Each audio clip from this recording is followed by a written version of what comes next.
Mari kita tunduk kepala dan kita berdoa. Di saat yang indah dan mulia ini, izinkan kami untuk merenungkan firman-Mu. Bekal rohani yang kami dapat akan membawa hidup kami untuk berserah kepada Tuhan. Urapi hamba-Mu Bapa, biarlah firman ini dapat menuntun kami untuk lebih hari, lebih dekat dengan Tuhan. Di dalam nama Yesus Tuhan dan Juru Selamat kami. Amin. Salam sejahtera dari Tuhan kita Yesus Kristus. Pada kesempatan yang indah ini, kita kembali akan merenungkan akan firman Tuhan. Dan firman Tuhan yang saya ambil pada saat ini, saya beri judul, Dikendalikan oleh Tuhan. Kenapa saya memberi judul Dikendalikan oleh Tuhan? Oleh karena situasi dan kondisi saat ini, kita memerlukan seseorang yang mampu mengendalikan kehidupan kita untuk lebih dekat dengan Tuhan. Yeremia pasal yang ke-10 ayat yang ke-23 sebagai ayat dasar perenungan kita pada saat ini berkata, "Aku tahu, ya Tuhan, bahwa manusia tidak berkuasa untuk menentukan jalannya, dan orang yang berjalan tidak berkuasa untuk menetapkan langkahnya." Yeremia memberikan penjelasan kepada kita bahwa saya dan saudara tidak mampu menentukan jalan kita. Saya dan saudara tidak berkuasa untuk menetapkan langkah kita. Kalau begitu, siapa yang berkuasa menentukan jalan kita? Dan siapa yang berkuasa untuk menetapkan langkah saya dan saudara? Ada satu oknum yang akan mampu memberi kita yang terbaik, yang mampu mengontrol kehidupan kita, yang mampu mengendalikan kehidupan saya dan saudara. Mari kita lihat pengertian apa maksudnya dikendalikan. Dikendalikan artinya di bawah kontrol atau kekuasaan seseorang atau sesuatu sehingga pergerakan dan tindakan dan perkembangannya diatur dan diarahkan.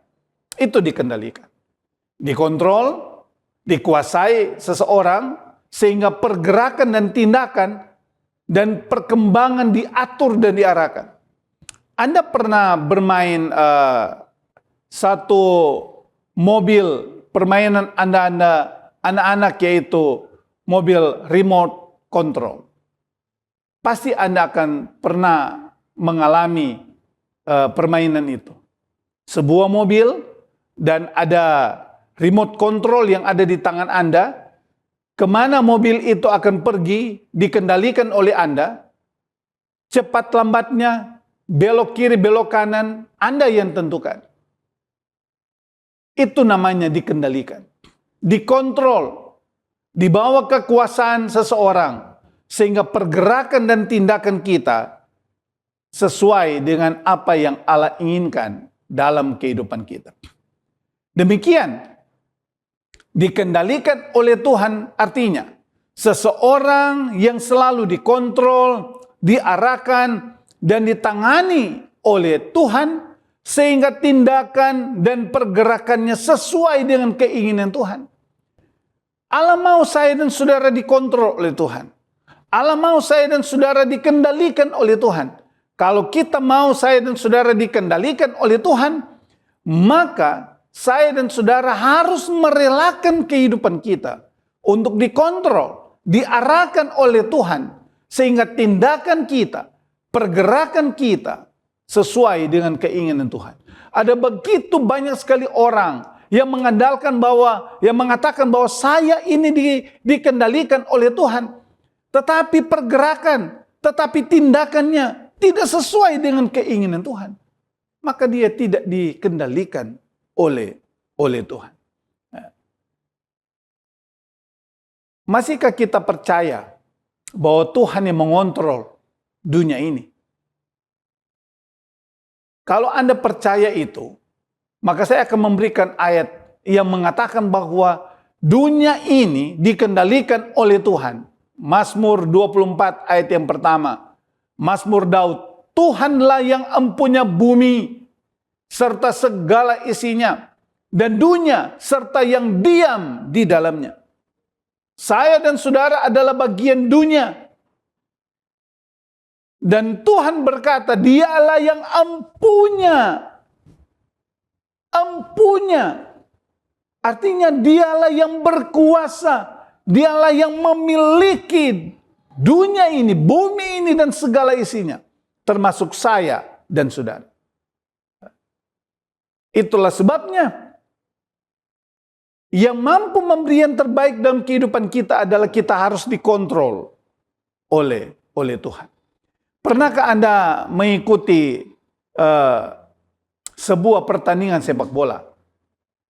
Ada satu kata kunci untuk kemenangan sepak bola, yaitu siapa yang bisa memegang kendali permainan, dia adalah pemenang.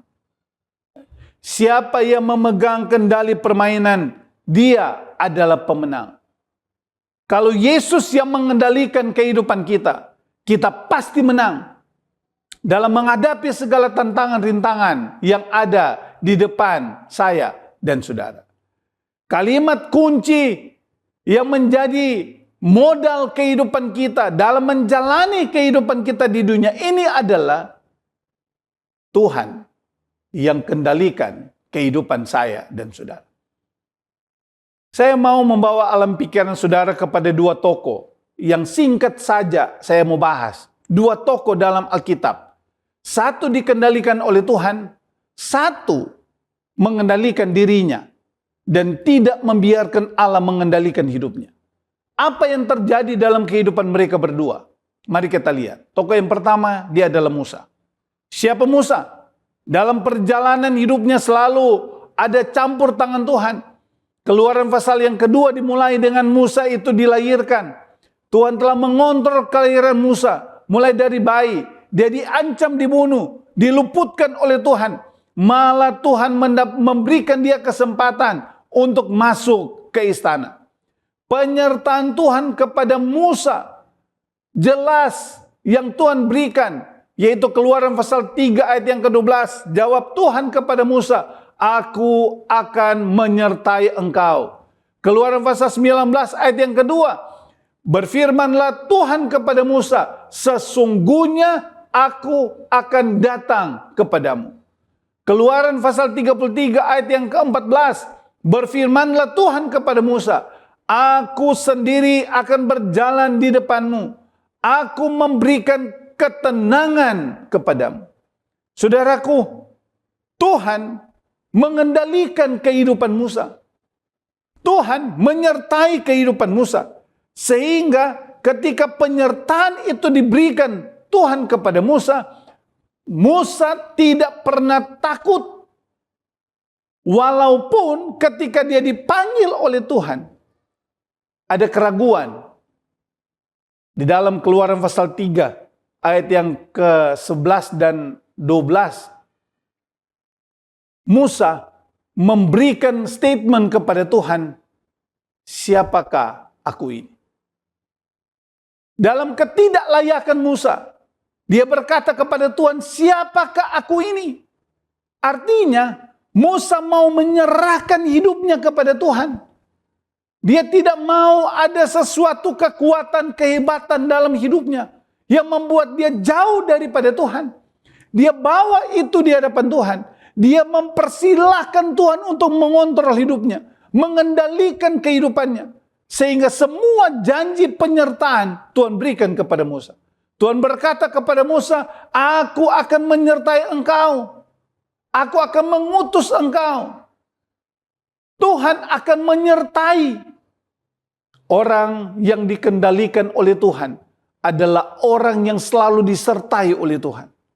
Orang yang dikendalikan oleh Tuhan adalah orang yang selalu diberkati oleh Tuhan. Dan Musa melakukan hal sesuai apa yang diminta oleh Tuhan. Keberhasilan kepemimpinan Musa maka dicatat dalam Alkitab bahwa tidak ada orang sesabar Musa. Kenapa? Karena Musa memberi dirinya dikendalikan oleh Tuhan. Keluaran pasal 4 ayat yang ke-12.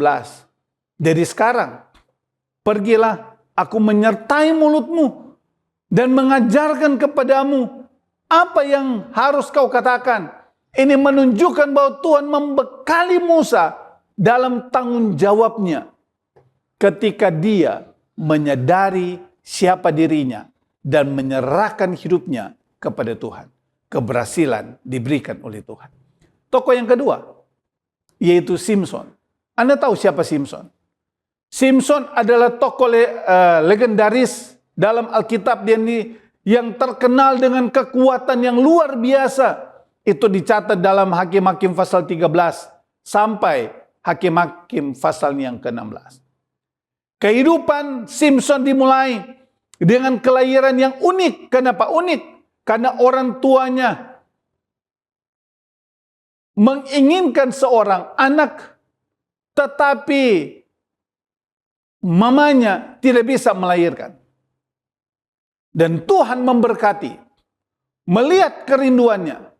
Dan Tuhan memberikan seorang anak sebagai nasar dalam kehidupan mereka, bahwa Tuhan akan mengendalikan kehidupan Simson. Dan ada prasyarat yang diberikan oleh Tuhan kepada orang tua Simson, bahwa Simson tidak dapat memotong rambutnya, meminum alkohol, dan bersentuhan dengan mayat. Ini prasyarat, dan ini dilakoni oleh Simson dalam keberhasilannya.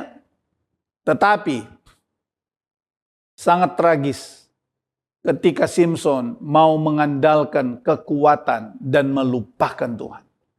Simson bertindak sesuai intuisinya sendiri, sesuai dengan perasaannya sendiri, yang pada akhirnya hancur lebur.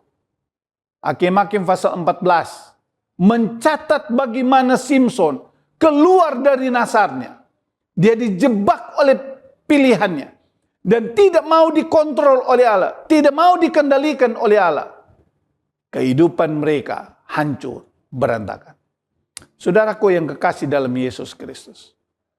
Dalam perjalanan kita di dunia ini, ada Tuhan yang bisa mengendalikan kehidupan kita. Galatia pasal 5 ayat 24 dan 25. Barang siapa menjadi milik Kristus, ia telah menyalibkan daging dengan segala hawa nafsu dan keinginannya. Jika kita hidup dalam roh, baiklah kita juga dipimpin oleh roh. Bagaimana agar kita hidup dikendalikan oleh Tuhan? Ada 3 hal yang perlu kita lihat. 4 hal yang perlu kita lihat. Yang pertama, kita percaya dan menerima Yesus sebagai juru selamat pribadi.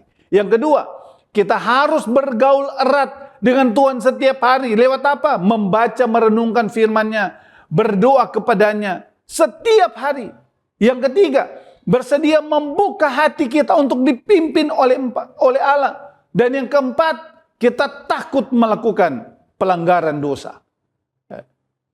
Ini orang yang telah dikendalikan oleh Tuhan. Tetapi saudara, bagaimana tanda kalau kita telah dikendalikan oleh Tuhan? Ada 2 hal yang penting ketika kita menyatakan bahwa kita sudah dikendalikan oleh Tuhan. Yang pertama adalah orang itu telah menjadikan Tuhan prioritas utama dalam kehidupannya. Yang kedua, hidup mereka telah menghasilkan buah-buah roh. Orang yang dikendalikan oleh Tuhan adalah mereka yang telah memprioritaskan Allah dalam kehidupan mereka. Orang yang telah dikendalikan oleh Tuhan adalah mereka yang telah menghasilkan buah-buah roh dalam kehidupan mereka. Sehingga Mazmur 115 ayat yang ke-13, ia akan memberkati mereka yang takut akan Tuhan, baik kecil maupun besar. Orang yang dikendalikan oleh Tuhan adalah mereka yang akan terus diberkati oleh Tuhan dengan berkat yang kecil maupun berkat yang besar. Ayub pasal 23 ayat yang 10. Namun dia tahu jalan yang kau ambil. Setelah dia menguji aku akan tampil seperti emas. Orang yang dikendalikan oleh Tuhan adalah orang yang akan keluar bagaikan emas. Ditempa dengan berbagai masalah, ditempa dengan berbagai tantangan, dia tetap akan keluar bagaikan emas karena hidupnya dikendalikan oleh Tuhan. Ayat terakhir dalam perenungan kita saat ini adalah Mazmur 128 ayat 5 dan 6. Kiranya Tuhan memberkati engkau dari Sion, supaya engkau melihat kebahagiaan Yerusalem seumur hidupmu, dan melihat anak-anak dari anak-anakmu, damai sejahtera atas Israel. Sungguh ayat yang sangat enak untuk kita dengar. Orang yang dikendalikan oleh Tuhan adalah orang yang akan melihat kebahagiaan seumur hidupnya. Dan kebahagiaan yang diberikan Tuhan kepada orang yang dikendalikan oleh Tuhan bukan untuk dirinya sendiri, tetapi saudara, untuk anak-anak dari anak-anakmu. Artinya, dia akan melihat generasi kedua dan generasi ketiga, bahkan keempat, kelima, ketika dia dikendalikan oleh Tuhan. Saya mengajak saudara-saudara pada saat ini, mari kita memberi hidup kita untuk dikendalikan oleh Tuhan. Supaya kebahagiaan seumur hidup itu akan menjadi bagian hidup saya dan saudara. Bukan hanya untuk kita, tetapi untuk anak, cucu, cece, cicit kita. Sampai Yesus datang, selamatkan kita masuk dalam kerajaan surga. Mari kita tunduk kepala dan kita berdoa. Sungguh Engkau Allah yang baik. Firman kehidupan yang sudah kami dengarkan dapat menuntun kami untuk terus mengandalkan Tuhan dan terus Tuhan mengendalikan kehidupan kami sehingga kebahagiaan akan menjadi bagian kami. Bukan bagi kami saja, tetapi bagi anak kami, cucu kami, cicit kami. Sampai Engkau izinkan kami hidup di dunia ini. Sampai menunggu Engkau datang untuk selamatkan kami masuk dalam kerajaan. Berkati kami semua Tuhan. Inilah doa kami dalam nama Yesus Tuhan dan Juru Selamat kami. Amin.